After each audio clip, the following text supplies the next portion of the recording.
Y bueno, hablamos del 2 de abril así con respecto al tema Malvinas. Obviamente el 2 de abril no solamente para nosotros significa la fecha de Malvinas. Hay otro hecho que hoy nos une y que siempre hace que hablemos de eso, que tiene que ver con aquella terrible inundación de 2013, ¿no? Algo que nos dejó marcados a todos, aquellos que han tenido bueno, consecuencias trágicas, aquellos que han tenido algunas situaciones peligrosas y otros que hemos tenido por ahí situaciones más leves, pero que en definitiva a todos de alguna manera nos afectó.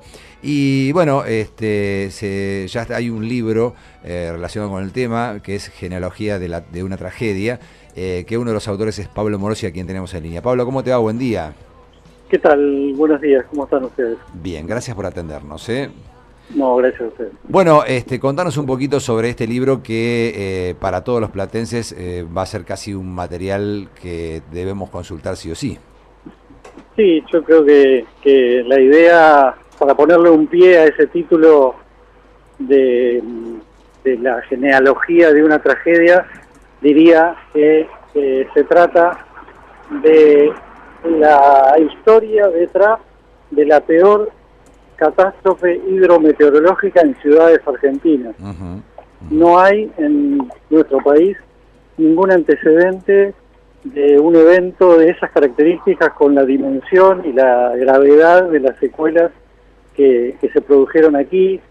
Quizá el más cercano, el que se puede recordar, es el de Santa Fe en 2003, pero bueno, hay una disparidad respecto de las consecuencias que lo hace al de La Plata lamentablemente mucho más grave. Digamos, en Santa Fe oficialmente se aceptaron 23 muertes, en la Argentina todos sabemos, en La Plata todos sabemos que la justicia convalidó el número de 89, más allá de las discusiones que hay atrás de eso todavía, pero bueno, es un tema, digamos, que me parece que era importante tratar de hacer un aporte y dilucidar esto de que encerraba un poco las preguntas de la gente por qué había pasado esto, ¿no? Claro.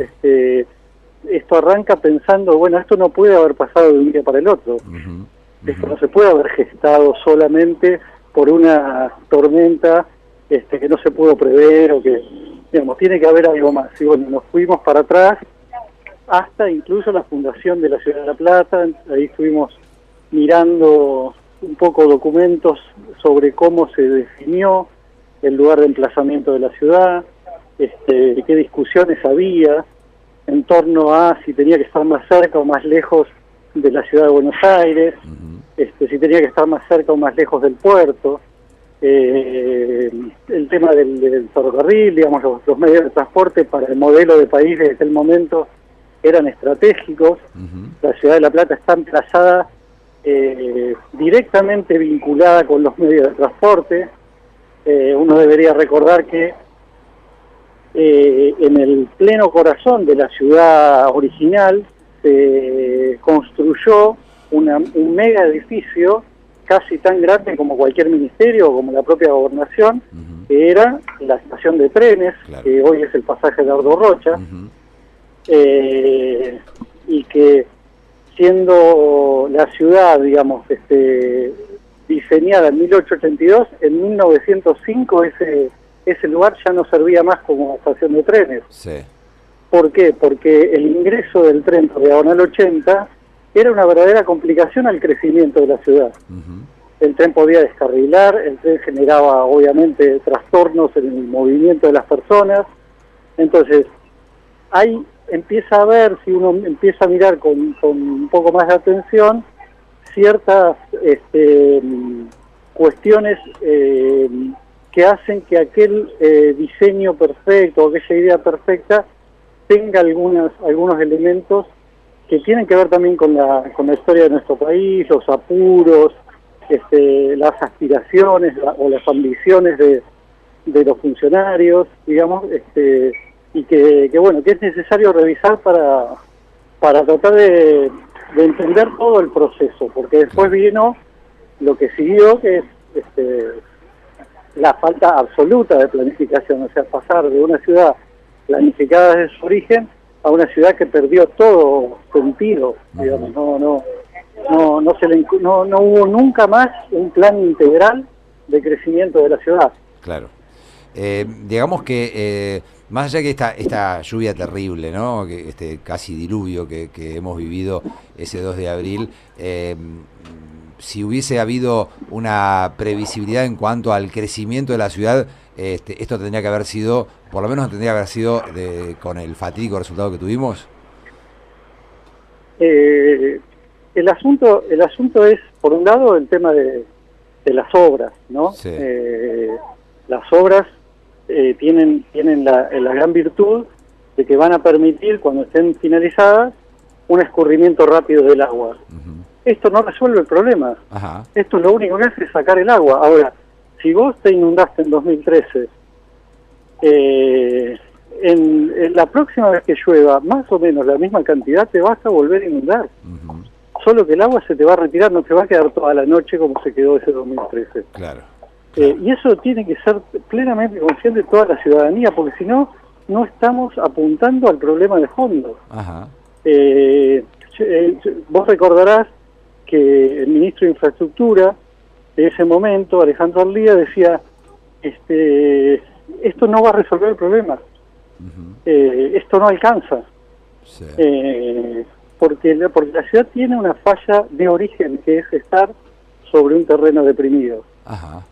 Al cual la falta de planificación y demás, lo que hicieron fue contribuir a empeorar la situación.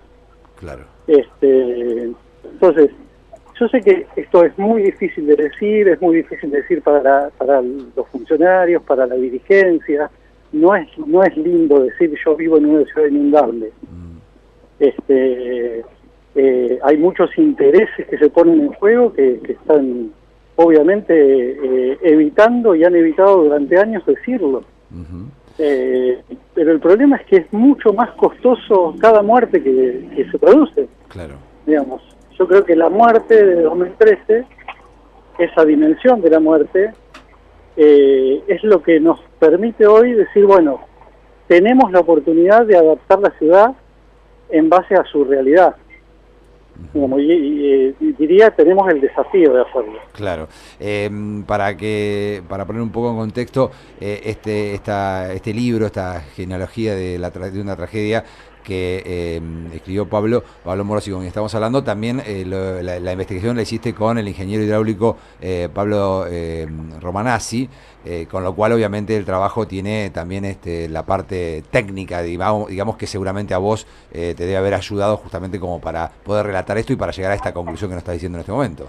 Sí, más que ayudarme ha sido clave. Uh-huh. Primero la experiencia de encontrar miradas distintas sobre una problemática que se van complementando y que también es parte de la necesidad de salir adelante con la ciudad, ¿no? De ir sumando acciones, pensamientos, digamos, que vayan aportando soluciones. Uh-huh.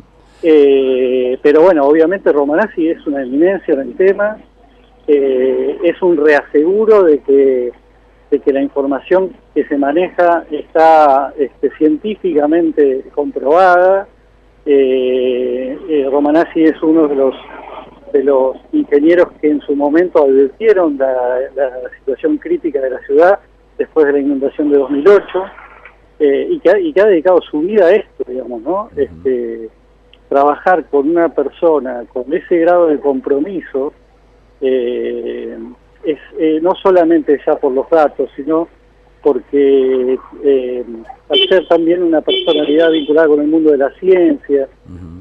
Tiene, digamos, una forma de comprometerse justamente con lo que está trabajando, que la verdad que fue una experiencia muy muy muy interesante, para mí nueva, pero creo que es algo para el periodismo, digamos, esta ayuda de fuentes de esas características que te vayan guiando, que te vayan orientando, la verdad que es genial. Pablo, ¿la inundación de 2008 es la que tuvo que ver con el arroyo Carnaval o es otra?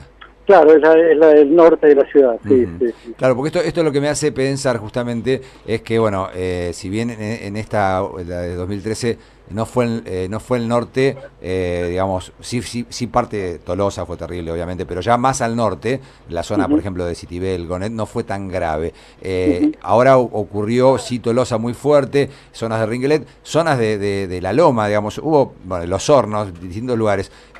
Lo que me hace pensar es que realmente es todo vulnerable, digamos, con todo esto que se está haciendo, digamos, no hay ningún lugar tranquilo, seguro para decir, yo acá sé que por más que lluevan 500 milímetros no voy a tener problema. La ciudad es una ciudad inundable, reitero esto porque es el mensaje principal del libro. Y obviamente tiene lugares más altos y más bajos, digamos, ¿no?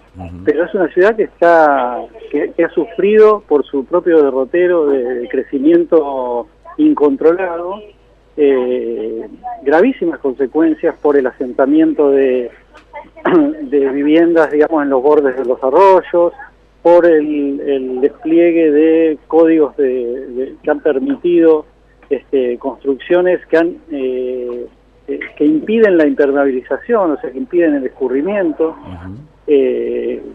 Digamos, es una ciudad crítica, sí, no hay ninguna duda. Y por eso te decía yo que es bastante difícil penetrar con ese discurso, porque hay muchos intereses que obviamente, digamos, nosotros estábamos haciendo la investigación y recibimos llamados de compañías de seguro que están trabajando sobre seguros para inundación. Ellos querían ver los mapas de dónde se inundaba para poder cotizar las distintas zonas de la ciudad. Bueno, la cuestión económica de la ciudad se modifica si vos encarás o no encarás el tema, digamos. Claro, inclusive para la cotización de las propiedades, gente totalmente, que dice, bueno, ya esta zona es inundable. Esto, ¿sabés qué me hace acordar? Ahora, Nico, te quería hacer una pregunta, pero no quería dejar de mencionar esto. Yo viví mucho tiempo en Ensenada. Ensenada era una ciudad que ante alguna lluvia fuerte o sobre todo el viento que venía del sudeste, se inundaba, digamos, en algunos lugares más, otros menos, pero se inundaba. No sé qué han hecho porque ya después no pasó esto, digamos, ya los lugares que eran inundables ya pasaron a ser lugares normales donde no hubo ningún problema. Y justamente esto ahora pasa en la ciudad de La Plata, digamos, más alejada del río y sin embargo con problemas hoy más graves por lo que vos mencionás. La ciudad de La Plata está instalada, si vos mirás la cara, digamos, que da al río de La Plata, del cuadrilátero, está instalada en forma recta, en el medio de esa línea, de la línea del costado que da al río, salía lo que era un canal que iba directo al puerto, digamos, ¿no? Hay una todo es simétrico en la ciudad y eso particularmente. Esa cara está sobre la calle 122. Sí. En la 122 los geomorfólogos marcan un albardón. Un albardón es una especie de terraplén de 1,5 metros o quizá un poco más, que se ve en toda la costa del Río de la Plata, se ve en Quilmes, se va pronunciando hacia la capital federal y mucho más en el norte del conurbano, que termina siendo casi como una barranca. Sí. Digamos, sobre ese albardón pusieron la ciudad. Para protegerla de inundaciones del río, porque todo lo que viene después, para los expertos, no es continente. El continente empieza en la 122. Todo lo demás son tierras ganadas al río. Ensenada y Berisso son tierras ganadas al río. Y por eso también ellos tienen una práctica distinta respecto de cómo reaccionar frente a situaciones así. El día 2 de abril, en Ensenada, a las 9 de la noche, ya estaban rescatados todos los que tenían que ser rescatados y no se produjo ninguna muerte en Ensenada, ni en Berisso. Exacto. ¿Sí? Exacto. Las muertes se produjeron en La Plata, donde no hubo un esquema, no estábamos preparados para esa situación. Pablo, buen día. Nicolás Núñez te saluda. ¿Qué tal? ¿Cómo estás? Bien, Pablo, no es mi intención por ahí comprometerte con información que tal vez no tengas, pero me gustaría saber si tuvieron la posibilidad de comparar a la ciudad de La Plata con alguna otra ciudad inundable, y si hay alguna otra ciudad inundable, sea de la Argentina o de afuera, si se ha podido solucionar, y si La Plata puede fijarse en eso, que hubo otra ciudad que pudo solucionar este tema y se podría trabajar en esas cuestiones. Sí, en el mundo están muy preocupados por esto, porque entre las variables que implican la inundación de una ciudad, hay una que no es manejable en absoluto por el hombre, que es el clima, digamos, ¿no? Claro. O sea, nadie puede determinar si son 400, 300 o 100 los milímetros que van a caer, si van a caer en forma de piedra, si van a caer de qué manera, digamos, ¿no? Durante cuánto tiempo, con qué intensidad. En todos lados se está trabajando esto, en los países desarrollados.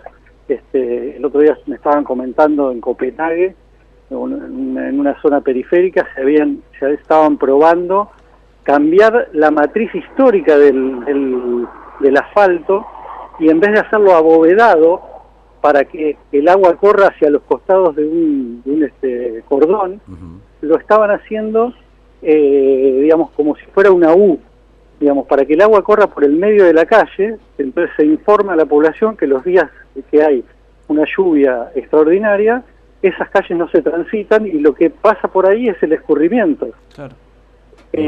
Bueno, eso que uno diría, pero es una pavada eso, es cambiar una concepción cultural, histórica, de construcciones, de un montón de cosas, Claro. que es a lo que nos está obligando el cambio climático. Insisto, La Plata fue instalada, fue emplazada en un lugar muy vulnerable. La mano del hombre la hizo más vulnerable todavía. Y si a eso le sumás que el clima está generando, digamos, amenazas cada vez más riesgosas, el combo es complicado. Claro. Pero no digamos, el libro tampoco quiere plantear solamente un mensaje fatalista, digamos, ¿no? Acá hay una cuestión que es la oportunidad. Nosotros tenemos que entender que tenemos la oportunidad de adaptar la ciudad como se están adaptando en todo el mundo. Y bueno, y hay que hacerlo. O sea, es el momento, y creo que sobre ese dolor que causó 2013 tiene que abrirse paso una ciudad nueva que sea mejor, más integrada, digamos, y que nos permita vivir con tranquilidad. Bueno, terminamos con este mensaje esperanzador, porque hasta ahora yo me había quedado, Pablo, con la sensación de, qué cagada, ¿cómo estamos? Estamos peor que nunca. Digamos, si a la gente estaba preocupada con una lluvia como la del viernes pasado, que fue muy cortita, pero que fue muy fuerte, y con otras lluvias que también aparecen y ya se empieza a preocupar la gente, y me pongo en esa gente también que se preocupa. Digo, con todo esto que vos estás contando, nos vuelve la preocupación. Pero bueno, me quedo con este último mensaje de esperanza, de tener la oportunidad, de ver de qué manera podemos modificar esto y vivir en una ciudad que nos permita crecer sin estas preocupaciones. Pablo, hoy a las 18:30 entonces hacen la presentación en el Centro Cultural Islas Malvinas, ¿no es cierto? Sí. Bien. Ahí los esperamos para compartir un poco el trasfondo de esta investigación y cómo se hizo, digamos, y también, bueno, abrir una discusión, digamos, un debate sobre justamente ideas que aporten, digamos, a seguir para adelante. Bien. Que sea con el mayor de los éxitos, y te agradecemos este rato con nosotros. No, muchísimas gracias a ustedes. Hasta siempre. Pablo Morosi es uno de los autores, junto con Pablo Romanazzi, de este libro que presentan hoy a las 18:30 en el Centro Cultural Islas Malvinas, ahí en 1950-51, que se llama Genealogía de una tragedia, referido a la inundación de La Plata del 2 de abril de 2013. Así que aquellos que quieran ir a la presentación, ahí pueden hacerlo, y pueden también ya llevarse un ejemplar para leerlo y bueno, entender un poquito más lo que nos pasó y lo que nos puede pasar fundamentalmente.